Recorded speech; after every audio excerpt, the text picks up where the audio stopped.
père de Michelle Obama disait toujours « N'oublie jamais que derrière chaque personne, il y a le fil invisible de son histoire. » Donc quand quelqu'un est dans la haine ou fait pas forcément du bien ou en rajoute au malheur du monde, ça vaudrait le coup de se dire « Tiens, c'est quoi le fil invisible de son histoire ?»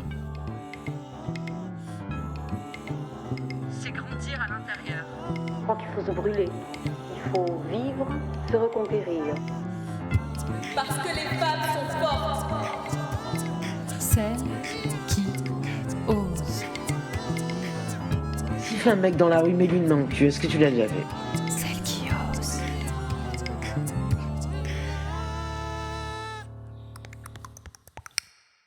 Bonjour Frédéric.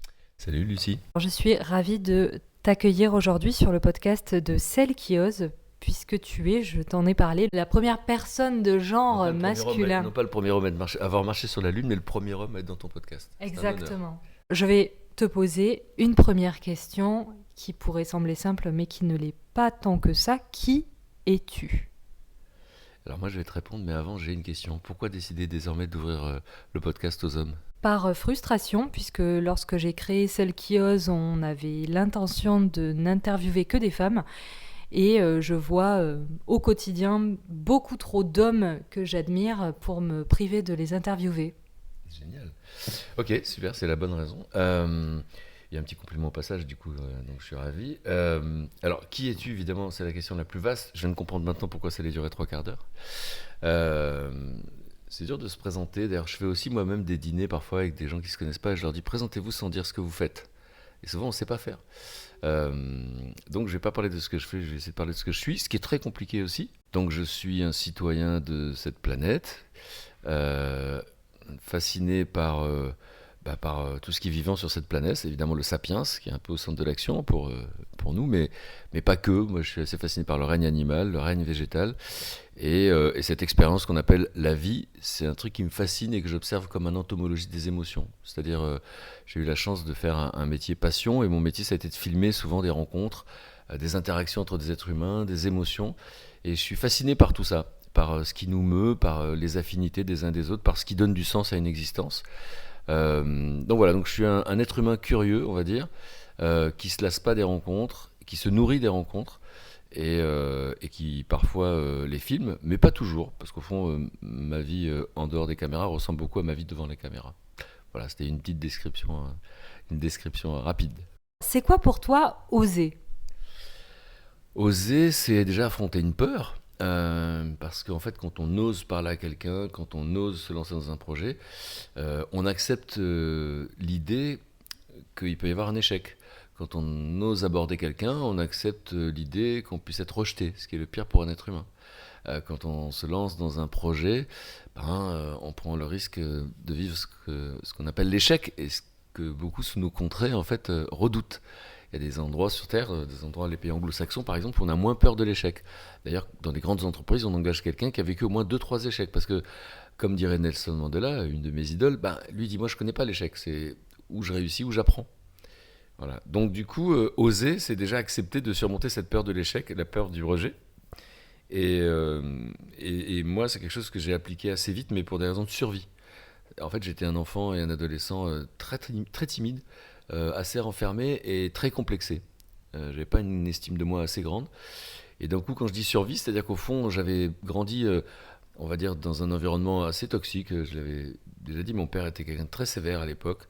Et donc, c'était un environnement assez anxiogène. Et mon cerveau, en fait, s'échappait en dehors du présent. J'étais tout le temps ailleurs et tout le temps en train de rêver.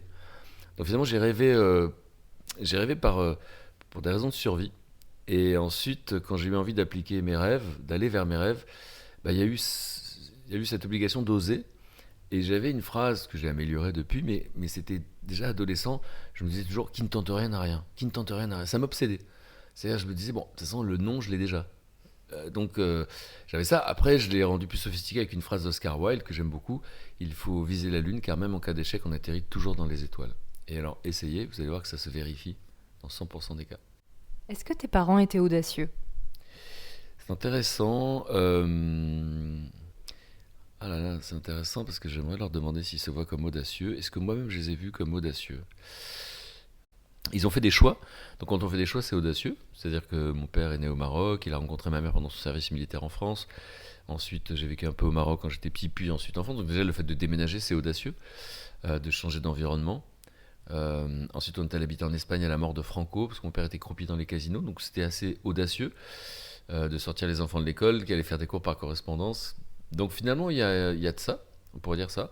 Même si, parce que tu me poses la question, finalement, je les avais jamais vus comme audacieux. Parce que j'ai plus retenu leur peur, en fait. Et on est tous fait de ça, évidemment.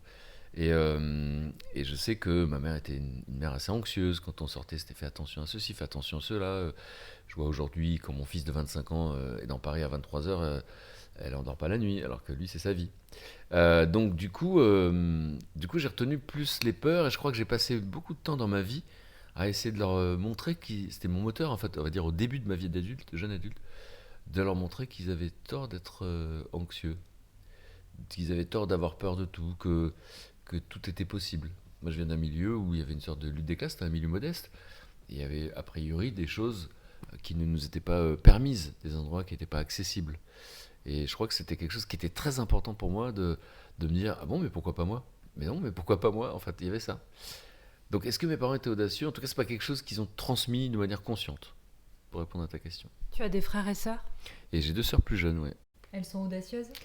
Eh ben, ce serait terrible d'ailleurs, parce que personne ne m'a jamais posé la question comme ça. Et du coup, si je répondais spontanément, je dirais non, dans le sens où. Parce que évidemment, c'est pas. Mes sœurs, c'est pas les sœurs de Mike Horn, on va dire ça comme ça. Mais en revanche, oui, forcément, parce que là aussi, elles ont fait des choix. Et quand on fait des choix, on est audacieux dans l'existence finalement. Pas besoin d'avoir un Oscar ou d'avoir la Légion d'honneur pour être considéré comme audacieux. Chaque seconde de notre vie, on fait des choix. Le fait de parler à ses voisins ou de ne pas parler à ses voisins, bah, c'est audacieux, parce qu'on s'expose au rejet. Le fait de s'écouter soi-même pour dire tiens, j'ai besoin d'un massage, c'est audacieux, parce qu'on va vous traiter d'égoïste, on va dire ça va, on s'emmerde pas. Alors qu'on sait désormais qu'on ne peut pas s'occuper des autres si on ne s'occupe pas de soi. Donc je crois que finalement on est audacieux 1000 fois dans la journée sans même s'en rendre compte. On se trompe de route, on y va, on dit allez c'est parti, c'est celle-là, c'est de l'audace. Donc finalement l'audace elle est partout. J'aime bien ton approche et ton angle, j'avais jamais vraiment vu l'existence à travers ça. Alors on a une phrase célèbre d'Audiard dans Les Tontons Flingueurs qui est « Les cons ça ose tout, c'est même à ça qu'on les reconnaît ». Et je vais faire appel à tes souvenirs pour Rendez-vous en terre inconnue.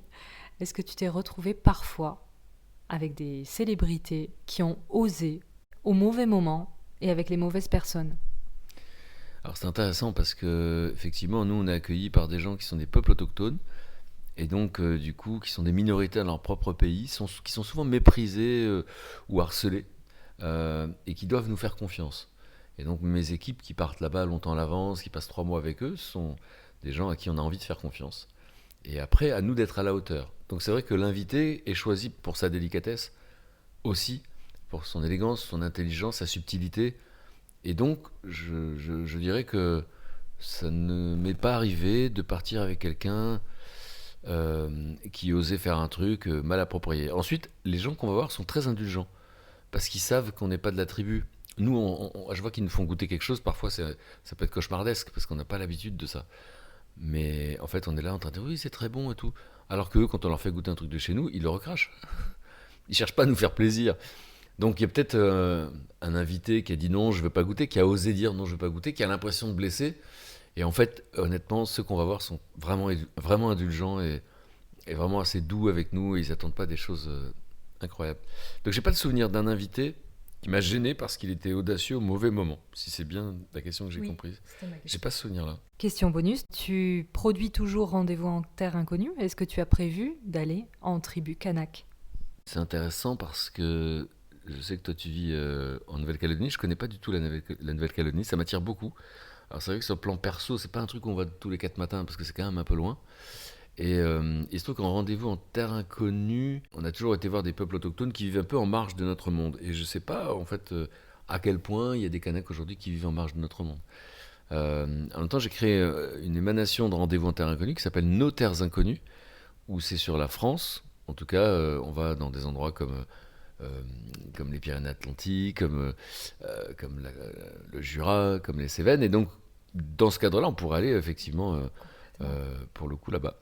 Et donc, ça me fait assez rêver. Donc, je ne sais pas prévu là tout de suite, mais ça me fait assez rêver. Tu as des personnes au nord de la Nouvelle-Calédonie qui ne sont tout simplement pas à Nouméa, qui ne sont jamais allées à Nouméa. Et tu as vraiment des tribus qui sont complètement déconnectées, en tout cas de notre monde à nous. Et je pense que ça fait partie de nos terres inconnues. On passe sur un tout autre registre, mais tu voulais pas les questions à l'avance, donc tant pis pour toi. Peux-tu me donner ta définition de l'amour ? Ma définition de l'amour. Alors, effectivement, j'ai pas préparé cette. Qu'est-ce que dit le petit Robert ? Je sais pas. Bon, l'amour, on va dire qu'il y a 1000 formes d'amour, puisqu'on peut aimer son enfant, ses parents, une personne avec qui on a envie de partager l'existence. Ce que je peux dire, c'est que c'est, de mon point de vue, le moteur essentiel du sapiens. Et j'ai des chiens, je pourrais dire la même chose d'ailleurs. Donc en fait, c'est le sentiment d'appartenance. C'est-à-dire qu'en fait, on est seul et on meurt seul. Cette phrase me déprimait quand j'étais gosse, mais au fond, en tant qu'adulte, je vois bien de quoi on parle. Et pourtant, ça ne nous empêche pas d'avoir des liens très très forts avec d'autres, encore une fois, avec des animaux et avec des sapiens. Et donc, dans ce lien très fort, il y a de l'attachement. Évidemment, dans les liens amoureux, il y a du désir. En tout cas, il y a l'idée que l'autre compte. Et il peut y avoir une sensation de manque, même si c'est moi, pour le coup, c'est une sensation que j'adore. Je fais partie des gens qui sont terrorisés à l'idée de la routine. Et donc, du coup, j'aime bien cette idée de ne pas être tout le temps ensemble. Je ne supporterais pas de faire partie des meubles, en fait. Donc, la sensation de manque, c'est un indice. Pour certains, c'est la jalousie. Ça aussi, j'ai appris qu'il y a des gens qui adorent être avec des gens jaloux, et il y a des gens qui détestent. Moi, je déteste, parce que c'est fatigant et que c'est inapaisable. Mais par contre, il y en a qui adorent parce qu'ils ont l'impression d'être au cœur de l'action, d'être important. C'est l'impression que quoi qu'ils fassent, quoi qu'ils disent, waouh, ça va faire réagir l'autre. Donc je crois qu'il y a autant de formes d'amour que d'êtres humains sur cette terre, en vérité. Mais en tout cas, ce que je vois en anglais, il y a un mot que j'aime bien, c'est to care, c'est-à-dire prendre soin. Donc finalement, même des infirmières qui prennent soin, qui font des horaires incroyables pour prendre soin de leurs patients, j'y vois de l'amour, j'y vois de l'attention. Même des gens qui sont masseurs, que je vois comme des réparateurs de l'humanité, d'un seul coup, pendant 1h30, cette personne que vous connaissez à peine va prendre soin de vous. Mais vous allez, même chez un charcutier, j'ai le souvenir d'une émission que je faisais qui s'appelle La Parenthèse Inattendue. Et en fait, on allait avec mes invités chez Jean-Philippe, dans un village d'à côté, la charcuterie. Donc il a vu défiler tout le show business, c'était assez drôle, il ne savait jamais qui arrivait, il avait l'air surpris de rien. Et donc, un jour, mon équipe me donnait toujours une petite phrase sur lui pour avoir une discussion différente. Et là, on me dit, ils savent ce que je vais en faire, ils me disent, Fred, j'ai appris qu'il a qu'un seul jour de repos, c'est le lundi, et tu sais ce qu'il fait le lundi ? Je dis non. En fait, il fait du boudin. Donc je démarre, Jean-Philippe, bonjour, etc. Ça va ? Bon, dites-moi, il paraît que vous ne reposez pas beaucoup. Pourquoi ? Parce qu'il paraît que vous faites du boudin le lundi. Il me dit, c'est vrai. Et je dis, je peux savoir pourquoi ? Et il est un peu gêné. Il dit, ça lui paraît évident. Il dit, parce que j'aime bien. Vous aimez quoi ? J'aime bien faire plaisir. Et je dis, mais comment vous savez que vous donnez du plaisir ? Et il dit, les gens me le disent. Mais comment ils vous le disent ? Ils me disent, c'était bon. Et là, Franck Dubos se retourne, il écoutait de loin, il fait, c'est comme un orgasme. Donc tous les gens qui font des métiers de bouche, les gens qui sont en cuisine, etc., c'est aussi de l'amour. On dit, et puis il y a le grand philosophe Pascal Obispo qui a dit le temps c'est de l'amour. Donc passer du temps avec quelqu'un, aller faire les courses de votre voisine qui peut pas, etc., c'est de l'amour. Donc moi je suis quelqu'un qui voit ça partout. Et à l'inverse, il y a des gens qui ont des discours de haine en politique aujourd'hui, voilà. Et je pense à la phrase du père de Michelle Obama. Le père de Michelle Obama disait toujours: n'oublie jamais que derrière chaque personne, il y a le fil invisible de son histoire. Donc quand quelqu'un est dans la haine ou fait pas forcément du bien ou en rajoute au malheur du monde, ça vaudrait le coup de se dire, tiens, c'est quoi le fil invisible de son histoire ? On sait tous maintenant que Hitler a été rejeté dans sa vie, puisqu'il a été rejeté des Beaux-Arts, et beaucoup de gens se demandent qu'est-ce qu'il aurait fait s'il n'avait pas été rejeté. Et je crois qu'il faut qu'on soit tous attentifs à ça. Au fond, nous, dans nos vies, on peut rejeter des gens, des fois sans s'en rendre compte, hein. On peut exclure et rejeter, et ça donne le pire. Et les études scientifiques ont montré que le pire pour un être humain, c'est le rejet. Et on a tous vécu des moments de rejet, ce qui, à chaque fois, quand on vit des moments de rejet, finalement, c'est un petit trauma, on se referme. C'est quelque chose de très douloureux, on peut l'admettre ou pas, mais en tout cas, c'est quelque chose qui rend vulnérable, qui fragilise, et qui peut avoir des conséquences, parce que d'un coup, on peut ne plus faire confiance, et c'est le pire. D'ailleurs, on est dans cette société aujourd'hui, comme disait Michel Serres, qui traverse une crise de confiance. On n'a pas vraiment confiance aux politiques, on n'a pas confiance aux industriels, on n'a pas confiance à l'industrie pharmaceutique, on n'a pas confiance à la justice, on n'a pas confiance aux médias.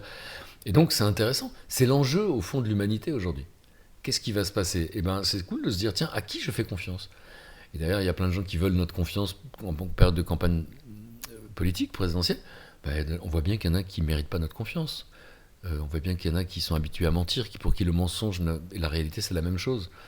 Et moi, c'est bien de revenir à cette idée, de se dire, ça, est-ce que je te fais confiance? J'ai un pote qui fait un podcast que je vous invite d'écouter, qui s'appelle Dites à l'avenir que nous arrivons.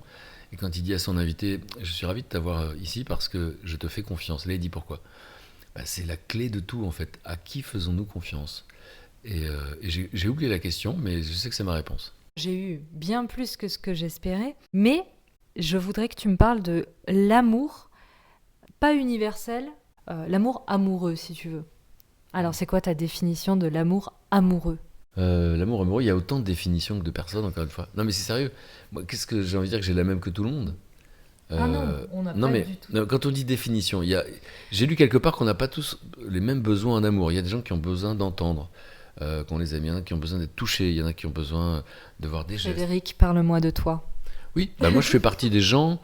Qui attendent pas grand-chose des autres. Ça peut choquer, mais parce que du coup, je suis tout le temps surpris. Et je suis tout le temps...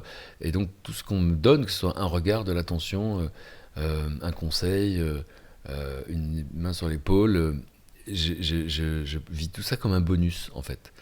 Donc, en amour, on va dire que je suis pas très exigeant sur le papier, et je suis toujours surpris par ce que me donnent les gens. Moi, je fais partie des gens pour qui les mots sont importants. Je suis un verbal, et je suis très tactile. C'est-à-dire que si jamais on me touche pas, j'ai l'impression de dessécher. Donc voilà ma manière à moi d'être amoureux. Et ensuite, je suis plutôt un fusionnel indépendant. C'est-à-dire qu'en fait, quand on est deux, le reste du monde n'existe pas. Mais par contre, comme je disais, j'aime bien le manque. Et à un moment donné où il y a une petite séparation, on vit nos vies, on remplit, on se nourrit. Parce que je sais que le fusionnel, totalement, c'est très dangereux. Et j'aime bien les retrouvailles. Voilà. Donc voilà le genre d'amoureux que je suis, je crois, mais c'est très compliqué, il faut demander aux autres, en fait, quel genre d'amoureux je suis, parce que moi, je ne me regarde pas vivre. Tu connais le point de vue de Sartre sur l'amour, enfin, ce qu'il en pense. Donc, il n'est pas très optimiste, mais... Alors, si, il donne la définition de l'amour, je te résume vraiment, mais j'en profite pour conseiller le podcast du précepteur sur l'amour par Sartre. Et donc, il dit que quand on aime l'autre dans sa liberté de nous aimer. Puisque l'amour sous contrainte ne fonctionne pas. Voilà, qu'est-ce que tu penses de ça? Je me suis marié à 25 ans. Et c'est une très très belle histoire, c'est une grande partie de ma vie, j'ai un enfant, etc. Et donc, ça me convenait. Est-ce que ça me convient? Moi, il y a un côté éphémère, il y a une date de péremption dans Je t'aime. C'est-à-dire que je t'aimerais pour la vie, ça je ne crois pas à ce genre de phrase, parce qu'aucun cerveau humain n'est capable d'imaginer son ressenti futur. Donc, savoir que je t'aimerais dans 10 ans, 20 ans, je suis incapable, c'est les événements. Et puis j'aime bien cette idée de ce côté éphémère, parce que c'est comme entretenir un feu, en fait. On peut pas aimer par inadvertance, on peut pas aimer par négligence, ça demande de l'attention. Et donc ça me plaît. Donc bon, sceller un mariage, il y a un côté magnifique dans cette envie de le dire au monde, et je trouve ça très beau. Et moi, quand je suis invité dans un mariage, j'adore faire partie de ces célébrations. Et j'adore voir cette complicité, etc., quel que soit le temps qu'elle dure. Moi, je fais partie des gens qui n'ont jamais vécu les ruptures comme un échec. Il y a des gens qui ont l'impression de rater leur vie quand ils se séparent, parce qu'ils se sont fabriqués un modèle. Mais moi, perso, il y a une phrase qui m'habite, une phrase espagnole qui dit « No nos quitarán lo bailado », on ne nous enlèvera pas ce qu'on a dansé, ce qui est vécu est vécu. Donc à l'échelle d'une vie, qu'on soit resté 5 ans ensemble, 10 ans, 15 ans, quoi qu'il arrive, c'est important. Et même des fois, quelque chose sans lendemain, c'est important. Il y a des gens qui peuvent changer votre vie avec un regard. Donc moi, je suis un peu universaliste, effectivement, dans qu'est-ce qu'on s'apporte. On fait de notre mieux, de toute façon. Et je comprends pas non plus qu'on puisse détester des gens qu'on a aimés. Parce que quand les gens disent « Ouais, c'est un connard !» Je dis « Ah bon, t'as aimé un connard pendant 15 ans. Ben bravo, t'as un goût incroyable. » Donc je comprends pas qu'on puisse détester. On peut dire « Ouais, on n'arrive plus à communiquer en ce moment. » C'est une chose. Mais ou alors je suis vraiment déçu. Enfin, on peut vivre toutes les émotions. Mais voilà, donc sceller le mariage, pas obligatoire, mais c'est beau aussi. Et ensuite, aimer l'autre dans sa liberté d'aimer, aimer l'autre comme il est. En fait, il y a beaucoup de sages qui disent le vrai amour, c'est aimer l'autre comme il est. C'est-à-dire, si dès qu'on veut commencer à changer quelque chose chez l'autre, et nous on s'est connus, on était très jeunes avec la mère de mon fils, c'était un peu ça. C'est-à-dire qu'en fait, elle disait, tu veux pas t'améliorer? Elle me disait, tu veux pas... Je dis, non, mais je suis comme ça. Elle me dit, ah, tu veux pas t'améliorer? Effectivement, c'était imparable. Améliorer pour qui? Voilà. Et j'ai découvert, en fait, à 54 ans, dans toutes les expériences que j'ai pu vivre amoureuses, que finalement, ce que l'autre appelle un défaut, c'est souvent un besoin de l'autre qu'on ne remplit pas. Par exemple, mon ex-femme trouvait que j'arrivais toujours en retard parce que son besoin à elle, c'était d'arriver à l'heure. C'était pas les miens. Donc, je veux dire, je prends cet exemple, mais c'est vrai. Et donc, à chaque fois que quelqu'un nous dit, ouais, ton défaut c'est, ou alors son défaut c'est, non, c'est un besoin chez toi que je ne remplis pas. Alors, faire un effort, j'y crois pas beaucoup, parce qu'on dit que le naturel revient au galop, etc. Et puis moi, à l'âge que j'ai vraiment cette sensation que c'est ça qui me plaît. J'aime quand on m'aime comme je suis, parce que je fais de mon mieux quoi qu'il arrive. Et puis j'aime bien les gens avec justement leurs particularités. Dans un film de fiction, on aime un personnage avec plein de particularités. Dans la vraie vie aussi. Moi, la perfection m'attire pas, et on dit souvent dans la perfection, il n'y a pas d'émotion. Donc aimer l'autre comme il est, dans sa manière d'aimer, etc. Après, on peut avoir des besoins pas remplis. C'est-à-dire si on est tactile et que l'autre ne touche pas, c'est important d'être attentif à ça, parce qu'on se dit, là il y a une souffrance. Cette personne n'y est pour rien, c'est pas de sa faute, mais moi c'est un besoin chez moi qui n'est pas rempli. Donc voilà, aimer l'autre dans sa liberté, c'est beau de nous aimer. Est-ce que tu écris un journal intime ? J'ai écrit un journal intime quand j'étais adolescent, mais comme j'étais assez terrorisé par mon père et que je confiais des choses que je vivais, que je ressentais, c'était très rigolo. J'avais 13-14 ans. J'ai retrouvé ça. Et en fait, il y avait tout le temps des petites phrases avec que des initiales. Par exemple, J-E-E-B, ça veut dire j'ai été en boîte. Je voulais pas que mon père le sache. Voilà, je l'ai fait qu'une fois, mais j'avais pas confiance, j'avais peur que quelqu'un le lise. Donc j'ai jamais écrit de journal. Par contre, ça m'est arrivé à des moments très difficiles de ma vie, des moments où je traversais des émotions très dures, d'écrire, mais là aussi par instinct de survie. Parce que d'un seul coup, les chercheurs appellent ça la régulation émotionnelle. Quand on écrit, en fait, c'est important de savoir que ça existe, c'est que d'un seul coup, on va le mettre d'abord, ça va éviter de ruminer, puisqu'on l'a posé, et ensuite de le lire d'un coup, il y a une forme d'universalité, là encore, dans ce qu'on écrit, et plus c'est intime, plus c'est personnel et plus c'est universel, disait Victor Hugo. Donc quand on écrit quelque chose de très personnel, il y a un fragment d'humanité. J'ai jamais fait. En revanche, j'ai signé il y a 8 ans, avec une grande maison d'édition. J'ai accepté de raconter mon histoire, mon parcours, de ce petit provincial complexé qui va réaliser beaucoup de ses rêves. J'avoue que ça fait 8 ans parce que j'ai eu beaucoup de blocages. Alors à la fois, j'ai pas tellement aimé mon enfance, mais je voulais pas blesser mes parents parce qu'ils ont fait ce qu'ils pouvaient, donc je savais pas comment raconter ça en étant sincère et en même temps sans tronquer la réalité. Il y a des moments où je me dis mais je suis pas général de Gaulle, je vais pas faire mes mémoires. Il y a d'autres moments où je me dis mais pourquoi j'ai passé ma vie à interviewer les gens sur leur histoire et pourquoi moi j'accepterais pas de confier mon histoire. Il y a des moments où moi je me rends compte que je lis que des livres d'experts et je me dis mais je suis expert en rien. En même temps, parmi ces experts, il y a Christophe André qui est un psychiatre que j'aime beaucoup, qui est un ami et qui m'a dit mais frère, ton histoire c'est juste la force du témoignage, c'est ton point de vue sur cette expérience qu'on appelle la vie. Alors bon là, je me pose des questions métaphysiques, à un moment donné je complexais, je trouvais que c'était pas bien écrit, finalement je dis c'est pas si mal. Bon, voilà, je suis dans une période où là, j'ai traversé une période compliquée et du coup, ça m'a remis à l'écriture. Et c'est ce que dit Zazie dans une de ses chansons d'ailleurs, c'est qu'elle n'arrive pas à écrire sur les choses heureuses. C'est assez marrant. Donc, bon, finalement, c'est bon signe que j'ai pas écrit tant que ça. Ça voulait dire que c'était plutôt pas mal, ma vie. Tu aimes voir les gens heureux et tu fais tout pour qu'ils le soient. Comment tu sais ? Parce que je l'ai vu. Je l'ai senti. Tu me parlais d'ailleurs d'autocompassion hier soir, pas encore dans ce podcast. Tout ça demande de l'énergie. Alors, d'où cela te vient et comment réussis-tu à te recharger en énergie ? Parce que je sais que ça demande beaucoup d'énergie de donner aux autres. Pendant longtemps, je ne savais pas que je devais me recharger. J'étais complètement accro au moment d'interaction avec les autres. Et plus c'était improvisé, plus j'aimais. Donc, ça pouvait être en voyage, sur un quai de gare, ça pouvait être dans une soirée, une rencontre. L'autre m'a toujours fasciné. J'allais chercher des réponses en fait que j'avais pas en moi, donc j'allais les chercher chez les autres. Et moi j'ai eu la chance d'avoir une vie assez riche, mais les autres ont vécu des tas d'expériences que moi j'aurais jamais vécues. Donc ça c'était un truc qui fait que j'étais accro. Je pense que j'étais assez phobique de la solitude, mais je le savais pas. C'est-à-dire qu'au fond, j'avais jamais vraiment des soirées tout seul. Si j'étais en couple et que l'autre partait, d'un coup, j'en profitais pour voir des potes, etc. Bon. Et en fait, j'ai tout le temps été passionné par les autres, mais à un moment donné, je m'écoutais plus. J'ai découvert la méditation de pleine conscience, donc là, j'ai appris à être dans l'instant présent. Et d'un seul coup, j'ai vu mes besoins. J'ai dit, waouh, là, j'ai besoin de solitude, là, j'ai besoin de silence. J'ai fait des retraites d'une semaine de silence. J'ai besoin de nature, j'allais faire des randonnées. J'ai besoin de travailler sur la communication non violente. Et donc, c'est venu petit à petit le fait de m'écouter. Et donc maintenant, pour me recharger, je sais que j'ai souvent besoin de la nature et du silence. C'est comme ça que je me recharge. Mais des fois, c'est le contraire. On peut avoir besoin d'une bonne soirée entre potes parce qu'on a beau savoir qu'ils existent, et ben d'un seul coup, le fait de les voir dire des conneries, de voir cette intimité, de voir qu'on nous aime avec nos défauts, ben ça booste. Donc aujourd'hui, c'est être à l'écoute de mes besoins. Ça, j'ai appris. J'ai fait beaucoup de développement personnel pour apprendre à être à l'écoute de mes besoins. Et voilà, c'est comme ça que je me recharge. Être à l'écoute. Alors qu'avant, je n'étais pas à l'écoute. Mais dans ta question, il y avait une autre question. Ça démarrait par... D'où cela te vient d'aimer autant les gens et d'avoir cet optimisme et cette envie de voir les gens heureux. Alors, moi je crois que quand j'ai grandi, il y a eu des périodes très difficiles, puisqu'encore une fois, entre mes parents c'était assez violent, et j'avais pas l'impression qu'ils étaient heureux, en tout cas j'avais pas l'impression que ma mère était heureuse. Je la voyais comme une victime. Et donc je pense que j'ai eu le syndrome du petit sauveur, c'est-à-dire que je pouvais pas la sauver de ce qu'elle vivait. Et donc, du coup, j'ai développé ça. On est nombreux à avoir ce syndrome du sauveur. Donc, apaiser, réconforter, consoler, c'est un truc qui est un peu inné chez moi. Et ensuite, j'ai vécu des grands moments de solitude quand j'étais gosse, parce qu'on a déménagé en Espagne et j'allais pas à l'école, etc. Et du coup, quand je suis revenu à l'adolescence, j'ai envie de dire à la vie normale d'un adolescent, que j'étais au lycée, etc., j'avais un affect assez développé, quoi. Je surkiffais mes potes, qui sont toujours mes potes 40 ans plus tard.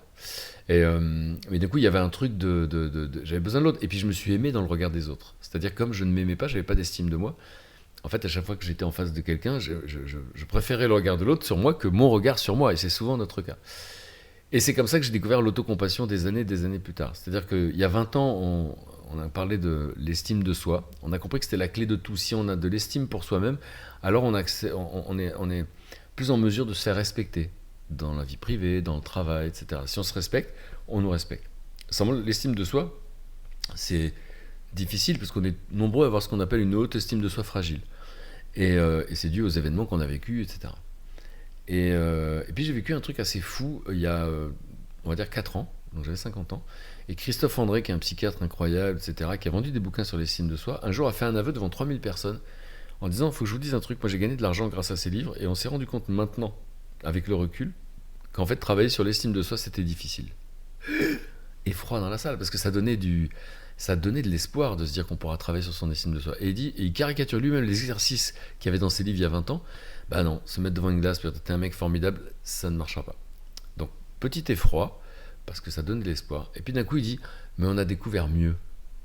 On a découvert l'autocompassion. Les chercheurs ont découvert l'autocompassion. C'est quoi ? Ça veut dire se traiter soi-même comme on traiterait son meilleur ami.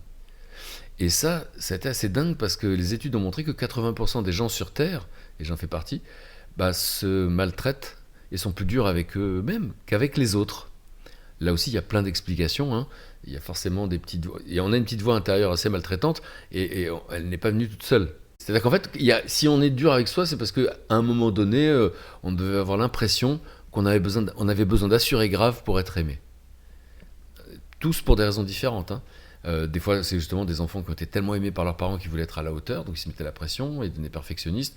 D'autres, au contraire, c'était mon cas, qui était plutôt dévalorisé et qui avait l'impression qu'il devait être parfait pour être aimé. Donc moi, j'ai développé un perfectionnisme maladif qui a fait que j'ai fait des choses... et encore une fois, je distingue ce que je fais et ce que je suis, mais en tout cas, j'ai fait des choses avec beaucoup, beaucoup d'exigences. Et donc, ça a parfois été célébré, ce que j'ai fait. Mais moi, des fois, ça me fait flipper. Parce que je me dis, mais pour faire un truc comme ça, mais je me suis fait la rate au courbouillon. Donc, j'étais très concerné par cette histoire d'autocompassion. Je me suis dit, je veux savoir ce que c'est. Et j'ai découvert un stage. J'étais le premier en France à le faire. Et mon fils était avec moi, il avait 20 ans. Et on a fait un stage d'autocompassion en pleine conscience. Et là, en fait, c'est un protocole qui dure 8 semaines. En fait, c'est 2h30 par semaine. Et en fait, on fait des exercices. C'est pas du tout une thérapie de groupe. C'est-à-dire que c'est pas un truc qu'on raconte sa vie. On nous propose de faire on est là en position de méditation. On nous dit, on demande de fermer les yeux et de penser à un événement difficile du passé, un événement résolu. Et là, on vous pose des questions. Quel besoin n'était pas rempli à ce moment-là, etc. On n'avait jamais vu ça sous cet angle. Et puis ensuite, il y a des exercices pour traiter les moments difficiles présents. Et c'est une caisse à outils, en fait. Et c'est extraordinaire. Et sur les 3 étapes de l'autocompassion, il y a la pleine conscience, être conscient qu'on se maltraite. Bon, tout le monde n'en est pas conscient. Deuxièmement, l'humanité partagée. C'est-à-dire qu'il paraît qu'il y a une douzaine de souffrances sur Terre pour le petit sapiens que nous sommes. Ça voudrait dire que moi, je suis nul en calcul, mais il y a 7 milliards d'habitants. Ça veut dire qu'il y a, 500 millions de personnes qui connaissent notre souffrance. Et donc, du coup, c'est waouh, on se sent moins seul. Parce qu'il n'y a rien de pire que ça, cette sensation de honte, d'avoir l'impression d'être nul, de ne pas savoir s'en sortir, de ne pas être à la hauteur et tout. Alors qu'en vérité, il y a 500 millions de personnes qui vivent le même truc que nous. Ça détend un peu. Et enfin, l'autocompassion, c'est arriver à se traiter soi-même, arriver à se dire des choses sympas. C'est facile à comprendre, mais c'est très très difficile à faire. Ça demande de la pratique. C'est comme les abdos. Pour avoir les abdos, comment on appelle, six-pack, tablette de chocolat, bon bah si je vois quelqu'un le faire, je dis « Ah ouais, c'est vrai, j'ai bien compris ». Mais c'est pas parce que j'ai compris que j'ai des abdos. Donc là, je vous ai expliqué le raisonnement, et après, ça s'applique. Et dernière chose, en fait, c'est pas un truc miraculeux. C'est pas parce que j'ai fait le stage qu'après, je me maltraite plus jamais. Par contre, je le vois tout de suite quand je me maltraite, et je sais quoi faire. Et donc, du coup, je sais me traiter avec douceur, avec indulgence. Je finis par m'accepter avec mes imperfections, et je peux vous dire que ça change la vie. Et est-ce que je peux avoir suffisamment de notions pour le transmettre ? Alors, quand on fait le stage, on se l'applique à soi-même. Moi, j'ai eu envie de le transmettre, effectivement. Et donc, du coup, j'ai vu qu'on pouvait être formé. Il fallait des prérequis. Et mes potes m'ont dit, mais tu les as. En fait, il faut avoir fait... c'est plutôt pas mal d'avoir fait de la pleine conscience. Ça fait 10 ans que je fais de la méditation de pleine conscience. C'est plutôt pas mal d'avoir fait des retraites de silence. Donc, j'ai fait des retraites d'une semaine plusieurs fois. Donc, finalement, voilà. Et je me suis formé. Ça continue. Je suis en cours de certification. Et donc, là, maintenant, je suis habilité à pouvoir donner des cours d'autocompassion. Donc, apprendre aux gens à s'aimer. Donc délivrer ces outils, ces exercices, c'est quelque chose qui se fait à deux. Et donc voilà, dans les jours qui viennent et les mois qui viennent, je vais donner des cours en présentiel, donc c'est des groupes de 20, et des cours, et puis on va donner aussi des cours en virtuel. Là, je ne sais pas combien on a le droit d'être. Mais ça me plaît parce que en fait, tous les jours de ma vie maintenant, ça me saute à la figure quand je vois les gens se maltraiter. C'est quelque chose qui me rend triste. J'ai toujours aimé rendre les gens heureux, effectivement. Et je me perçois que finalement, oui, il y a les événements de la vie extérieure, mais au fond, notre principal bourreau, c'est nous.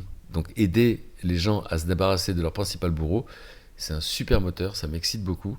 Et donc ce nouveau job d'enseignant en autocompassion, c'est quelque chose qui me rend très très heureux. Et ça peut générer des frustrations quand tu as envie de voir les autres heureux, de voir qu'ils ne vont pas dans un sens qui pourrait mener au bonheur, parce qu'il n'y a pas d'autre objectif que le bonheur, quel que soit le chemin et quels que soient les moyens.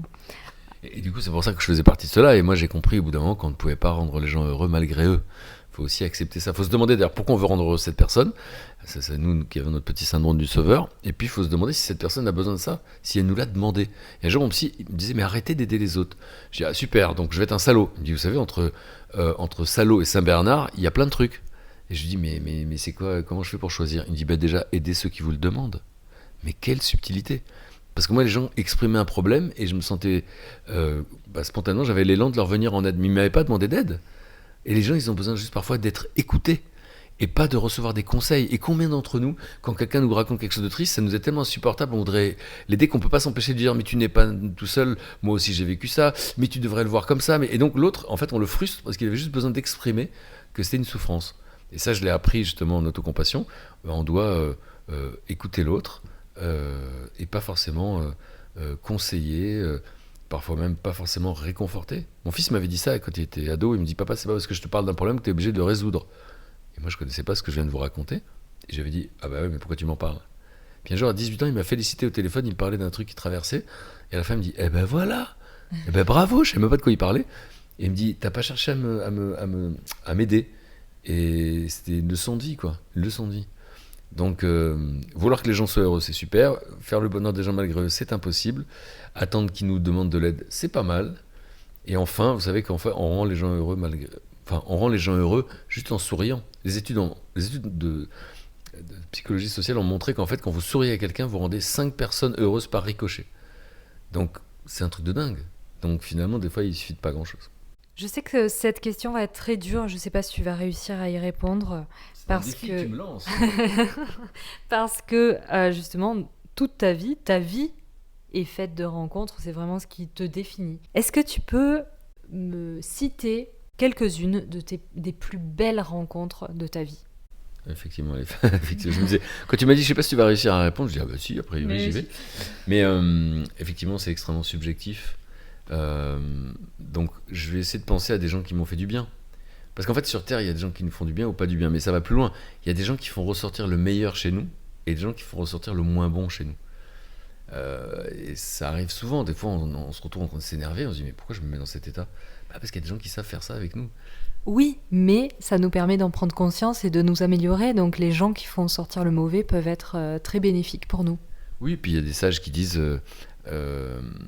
tes ennemis sont tes guides. C'est à chaque fois qu'on a quelqu'un qui nous pousse dans un retranchement, qui nous fait vivre des émotions désagréables, ça touche quelque chose chez nous. On continue d'apprendre sur nous, hein, et ça touche quelque chose chez nous qui est intéressant. Mais du coup, rappelle-moi exactement la question. Qui sont les gens qui m'ont... Tes plus belles rencontres? Évidemment, c'est impossible de répondre parce que c'est tous les jours, à vrai dire. Tu l'as dit, les rencontres, c'est ma passion. Il y en a qui sont filmés, d'autres pas. Donc voilà. Et donc, spontanément, je vais penser à quelqu'un que j'ai rencontré avec Adriana Karambeu. Et c'était donc en Éthiopie, à 4000 mètres d'altitude. Il s'appelle Cissé. Et quand on l'a rencontré en terre inconnue avec Adriana, il luttait contre le mariage arrangé. Et en fait, c'était très difficile parce que c'était une tradition interdite dans le pays, mais dans cette vallée reculée, on continuait comme ça. Et lui, il a appris à lire et à écrire. Il a marié sa première fille à l'âge de 12 ans. Il a appris à lire et à écrire. Il avait 43 ans. Et à 43 ans, il a un petit livre à la maison. C'est les droits de l'homme, de la femme et de l'enfant. Un petit livre illustré. Et là, il réalise ce qu'il a fait et il dit lui-même « J'ai enterré ma fille vivante ». Donc déjà, pensez à tous les gens que vous connaissez qui ne reconnaissent pas leurs erreurs. Là, le mec, il reconnaît son erreur. Et il décide de sauver sa fille d'après Yakabanesh. Il décide qu'elle ira à l'école. Et là, c'est un truc de dingue parce que, en fait, il a beaucoup d'ennemis. Sa famille a honte de lui, ses amis se détournent. Et la famille adverse, si j'ose dire, sa famille à qui sa fille était promise depuis la naissance, qui a donné beaucoup de cadeaux, il y a même des menaces de mort. Donc le mec, il est courageux, c'est l'arbre au milieu du torrent. Donc déjà, on a une admiration de dingue pour lui. Et puis on retourne le voir 5 ans plus tard, en tout cas mon équipe retourne montrer le film, et Adriana décide d'y aller, moi je peux pas, je suis à la radio. Et elle lui pose une question, à un moment donné, elle dit « Bon, écoute, nous, tu nous as beaucoup marqué. Parce que, voilà. Mais on voulait savoir ce que toi, cette rencontre t'a apporté. » Et là, sans faire d'effet, très spontanément, il dit « En fait, avant de vous connaître, je savais pas que j'étais courageux. » Et on peut s'arrêter un instant sur cette phrase, parce qu'on vit ça tous les jours, tous.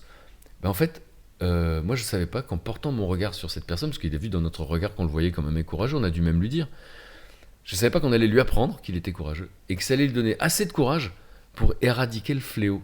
Donc il a éradiqué le mariage arrangé dans cette vallée d'Éthiopie, parce que d'autres humains, c'était nous en l'occurrence, l'avons vu comme quelqu'un de courageux. Et en fait, ce pouvoir, on l'a tous les jours. Demain, votre boulangère vous fait un sourire tous les matins, et n'hésitez pas à lui dire merci pour ce sourire, ça va l'encourager à le faire. Elle saura qu'elle ne le fait pas pour rien, parce que ça vous met, vous démarrez la journée correctement. Et ça démarre par le plus banal. Et en fait, c'est un truc dont je suis conscient. En fait. Je sais qu'on peut changer la vie des gens par un regard, et c'est arrivé pour moi. Il y a une femme qui s'appelle Patricia Boutina-Ruel, j'aime la citer. C'est quelqu'un pour qui sur cette terre j'ai beaucoup de gratitude, parce que moi j'ai vécu beaucoup d'années de chômage, parce que mes idées, j'inventais des concepts de télé, mais les patrons de chaîne préfèrent un concept qui a marché dans 40 pays. Et moi, c'était un truc qui était dans ma tête. Donc, c'était compliqué pour eux. Bon, il y a une femme qui s'appelle Patricia Boutina-Ruel, qui était patronne des documentaires et des magazines de France Télévisions, qui a mis Terre Inconnue à l'antenne, alors que ça faisait des années que je me battais, qui a mis Panique dans l'oreillette à l'antenne, une émission que j'avais inventée, dont personne ne voulait pendant 7 ans, dont 2 ans de chômage. Et donc, je pourrais dire même qu'elle me voyait comme un génie, et j'avais l'impression d'être un génie. Parce que les études ont montré qu'on est comme on nous traite. Et c'est aussi important pour nous de se dire, tiens, comment je parle à mes enfants, comment je parle à ma sœur, et comment cette personne me parle. Et en fait, ça influe notre manière d'être. Il y a une étude incroyable que beaucoup de psychologues connaissent, ça s'est fait en Angleterre dans les années 80. Et en fait, ils ont séparé les élèves d'un même niveau, on va dire la 3e, ils ont mis tous ceux qui avaient A ensemble, tous ceux qui avaient B ensemble, tous ceux qui avaient C, tous ceux qui avaient D. Donc, chaque classe avait un niveau. Simplement, ils ont menti aux professeurs, ils ont inversé les A et les D. Donc les profs croyaient qu'ils avaient les meilleurs du lycée ou du collège, mais ils avaient des cancres, et inversement. Et que s'est-il passé ? Eh bien, les bons sont devenus beaucoup moins bons, et les pas bons sont devenus vraiment meilleurs. Parce que dans la vie, on est comme on nous traite. Et ça, c'est un truc qui est important de savoir. Donc moi, quand cette femme... Donc quand tu me dis, c'est qui les gens, les belles rencontres, c'est les gens qui ont compté, qui ont cru en moi quand je ne croyais pas encore en moi, qui se sont battus pour moi. Cette femme, Patricia Boutina-Ruel, elle s'est battue contre sa hiérarchie pour qu'arrive cette émission. Et donc, je pourrais... voilà, moi, c'est l'émotion qui me fait le plus pleurer, c'est la gratitude. Et c'est quelque chose qui me bouleverse alors que les humains peuvent se faire du mal, des fois sans faire exprès, mais des fois en faisant exprès. Moi, quand on se fait du bien les uns les autres, ça me bouleverse, en fait. Et donc, ces rencontres, c'est ça dans le milieu professionnel, mais dans la vie privée, évidemment, la mère de mon fils, c'est une belle rencontre. Mon fils, c'est une belle rencontre. C'est pas juste parce que c'est mon fils. Je pense que même s'il n'était pas mon fils, je serais épaté par ce petit mec de 25 ans. Donc, non, des belles rencontres, il y en a plein. J'ai des amis qui sont dans ma vie depuis que j'ai 14 ans. Encore une fois, j'en ai 54. Voilà, il y a les gens... Enfin, C'est impossible. Les gens, j'ai souvent dit, je peux pas travailler avec des amis. Moi, c'est pas parce qu'on est amis qu'on va travailler ensemble. Moi, je travaille avec les meilleurs du monde. Mais par contre, je peux devenir très très ami avec les gens avec qui je travaille. En l'occurrence, mon équipe de terre inconnue, on a fait le tour du monde et on s'est jamais engueulé ni à moins 35 degrés, ni à plus 40 ou 50 degrés. Et donc, on s'engueulera jamais. Donc, c'est plus que de l'amitié. C'est au-delà de la fraternité, je sais pas le dire. Donc, ouais, moi, je suis ému tout le temps. Je me sens chanceux, là. Je me sens chanceux. Je me sens chanceux tout le temps, en fait, d'être en vie et de rencontrer des gens qui me stimulent. Et en amitié, j'ai la chance d'avoir des amis, on a des amis communs d'ailleurs, et voilà, qui me poussent dans mes retranchements, qui m'interrogent sur des trucs que je ne veux pas m'avouer à moi-même, sur des parties de moi que j'ai fui, etc., ou des émotions que j'ai passé ma vie à fuir. Donc en fait, oui, des belles rencontres, il n'y a que ça, en fait, dans ma vie. Il n'y a que ça. Donc j'en ai cité peu, mais il y en a beaucoup. J'ai le souvenir d'une très belle rencontre qui m'a émue, puisque j'ai vu l'émission plusieurs fois et à chaque fois je verse beaucoup de larmes. C'est juste le passage de Muriel Robin qui retire son t-shirt et qui se met de la terre en Namibie, je crois. C'est ça. Très belle rencontre. C'est magnifique parce que les femmes Imba, elles vivent comme il y a 2-3 siècles et tout. Elles sont effectivement presque nues avec de l'ocre. Et elles sont méprisées dans leur propre pays parce qu'il y a des femmes qui étaient comme elles et qui maintenant portent des vêtements. Et quand Muriel Robin décide de faire comme elles se disent waouh, cette blanche qui prend l'avion, qui vient de loin, ne nous méprise donc pas. Et donc Muriel, en faisant ça, bien sûr, c'est spectaculaire à l'image de notre point de vue, mais pour ces femmes, c'est une validation de ce qu'elles sont. Donc oui, des rencontres comme ça, c'est justement en faisant ce geste, elle a donné de l'estime de soi à ces Imba qui commençaient à en douter. Et c'est ça que j'aime dans les rencontres, c'est que c'est des interactions et ça n'existe pas une rencontre qui ne nous fait rien. Il y a des gens qui nous ennuient, c'est intéressant de dire tiens, pourquoi je m'ennuie avec cette personne ? Pourquoi je m'ennuie avec cette personne ? Pourquoi je me sens pas bien avec cette personne ? Peut-être parce qu'elle fait des petites vannes pas cool, on appelle ça des pervers narcissiques. On sait pas, mais donc oui, je suis fasciné par ces interactions, par les rencontres. Est-ce qu'il y a un poème que tu connais par cœur ? Malheureusement, non. Il y en a un que je vais raconter sans le citer, mais qui est très beau, qui m'a même changé des choses importantes dans ma vie. Justement, dans la formation d'autocompassion, il y a un poème de Rumi. Alors Rumi, apparemment, c'était un poète soufiste, je crois, du XIIIe siècle. Ça paraît fou que ça ait été écrit au XIIIe siècle. Et à un moment donné, c'est de la poésie, hein, moi je vais vous raconter juste le sens, mais il raconte qu'en fait, Rumi dit, imaginez que vous êtes comme une maison, et puis les visiteurs, c'est des émotions. Et il y a des émotions qu'on ne laisse pas rentrer, des émotions qu'on tient à distance. On fuit nos émotions difficiles, ce qu'on appelle des émotions difficiles. Et que, en fait, pour se sentir bien, il faut ouvrir la porte, les laisser rentrer. Peut-être même, ils vont dévaster la maison. Donc, il y a des émotions qui peuvent dévaster les choses. Et à l'occasion de ça, je me suis rendu compte que pendant des années de ma vie, j'avais tenu à distance 2 émotions, la peur et la tristesse. J'étais connecté à la peur des autres. J'avais envie de les réconforter. J'étais connecté à la tristesse des autres. Mais moi-même, quelqu'un un jour m'a dit « Mais est-ce que tu t'autorises à être triste ?» Et je dis « Mais purée, est-ce que tu t'autorises à avoir peur ?» Bah non, pourtant la journée j'ai peur de rien, mais par contre la nuit je peux faire des cauchemars. Donc voilà, donc ce poème de Rumi, je crois que je dirais Le Visiteur, je sais pas, il faudrait le retrouver, mais il y a des poèmes comme ça, juste comme ça avec des métaphores, ça vous révèle des choses importantes de votre existence. Mais je connais aucun poème par cœur, à part Le Corbeau et le Renard.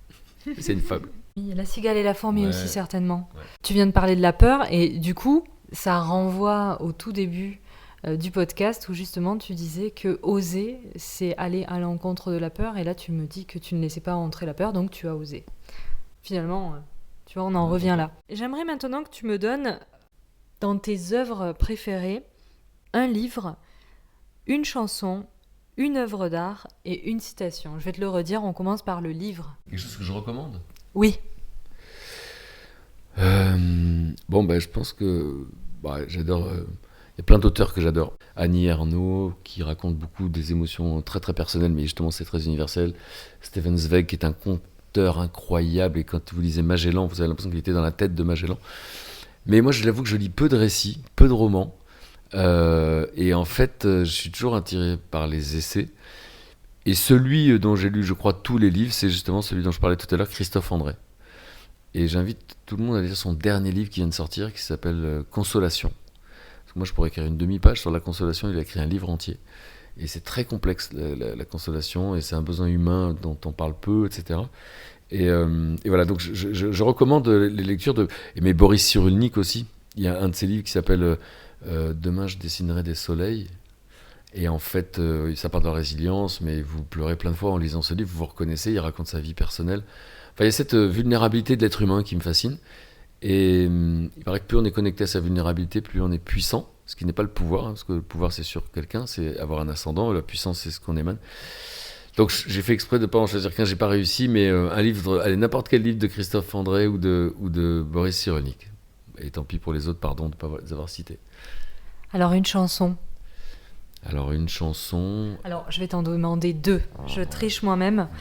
Une chanson vraiment qui te met en joie, qui te recharge en énergie, et une chanson que t'écoutes quand t'es triste. Quand je suis triste, c'est Mahler, c'est la 5e ou la 9e, je me souviens jamais. Quand je suis triste, j'écoute cette musique-là, et elle me prend bien profond dans les tripes, mais bizarrement, alors que apparemment Mahler, quand il l'a composée, il était triste, moi elle me met en joie. Enfin, elle me met en joie. En fait, c'est pour répondre à ta question, c'est quand je suis triste. Voilà, en tout cas, elle va chercher bien profond, et il y a quelque chose de très grave dans les sons, etc. Mais il y a un truc qui est la beauté de la vie malgré tout. Voilà, il y a un truc comme ça. Je l'ai écouté en burn-out. C'est la première fois que j'étais en burn-out, et j'ai écouté cette musique. Elle m'a aidé à retrouver le goût, en fait, à retrouver l'envie. Ça, c'est Mahler. Sinon, il y en a plein, mais je fais souvent écouter à mes amis qui vont pas bien une chanson que j'adore, et il faut écouter bien les paroles. C'est implacable. C'est une chanson d'Étienne Dao, Le premier jour du reste de ma vie.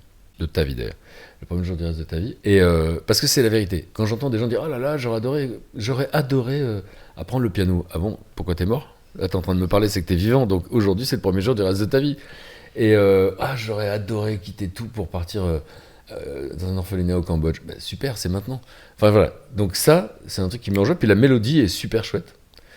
Voilà, donc ça c'est 2 chansons. Après tu mets du Goldman, tu mets tout Goldman, et moi c'est mon héros, parce que c'est ma génération, et que c'est quelqu'un, ceux qui l'aimaient pas croyaient qu'il était démago, moi je le sais, sincère, mais c'est quelqu'un qui parlait à la France d'en bas, je me sentais faire partie de la France d'en bas, et d'ailleurs dans toutes ces chansons, il y avait « c'est ta chance, j'irai au bout de mes rêves », etc.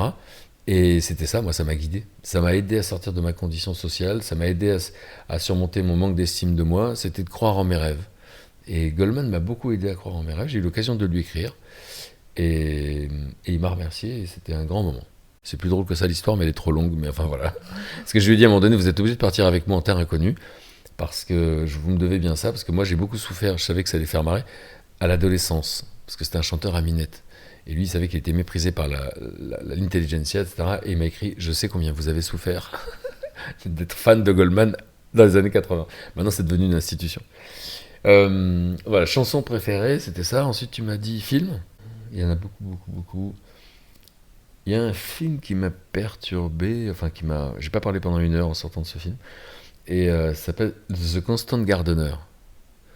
The Constant Gardener avec Rachel Weisz et Ralph Fiennes. Et c'est une histoire d'amour et un thriller. Voilà. Et donc j'en dis pas plus. Ça parle d'un vrai truc qui se passe dans notre monde, qui est vraiment un truc assez injuste. Et à la fois, il y a dans le couple quelqu'un qui est assez idéaliste, l'autre qui est plus dans le compromis. Enfin, il y a quelque chose de voilà, c'est hyper captivant. C'est une histoire d'amour hyper bouleversante. Les acteurs sont fantastiques. Voilà, c'est lui qui me vient, mais évidemment, on sait bien qu'il y en a des milliers de films qu'on aime, donc je ne vais pas réfléchir, sinon je vais en citer d'autres. Et tableau... Ou un artiste. Ouais, un artiste... je suis pas extrêmement cultivé au niveau de la peinture. Donc c'est comme la musique classique, j'écoute tout le temps, mais je sais jamais ce que j'écoute. Moi j'étais assez fasciné dans les années 80, parce que je faisais de la photo de mode, par les photographes de mode. Par un mec qui s'appelle Herr Britz, qui est mort maintenant, mais... ou par un mec qui s'appelle Peter Lindbergh, qui faisait des photos de mannequins, on va dire, mais qui étaient des œuvres d'art. C'est-à-dire d'un seul coup, il y avait tout, la lumière, le machin. Il y avait Herr Britz et Peter Lindbergh. Voilà, je veux dire 2 photographes que j'adore, qui sont dans le monde de la mode, mais qui sont bien plus que ça. Parce qu'ils subliment le réel, en fait. Ça me plaît beaucoup. Est-ce que tu as sublimé le réel dans cette interview ? C'est une belle question, tu rebondis bien. Et j'ai sublimé le réel. En tout cas, j'ai essayé d'être authentique, de répondre sans faux semblant, tout en respectant mon intimité, et avec l'espoir qu'une anecdote ou quelque chose que j'ai pu raconter puisse faire écho chez quelqu'un qui nous écoute. Voilà. Merci beaucoup Frédéric Lopez. Merci beaucoup Lucie, super question, tu m'as posé des questions que personne ne m'avait jamais posées. Bravo à toi. Merci. Cet épisode vous a été proposé par selkios.com. Retrouvez toutes les références de Frédéric en description. Nous vous remercions pour votre écoute et votre fidélité et espérons vous retrouver très vite pour une prochaine interview.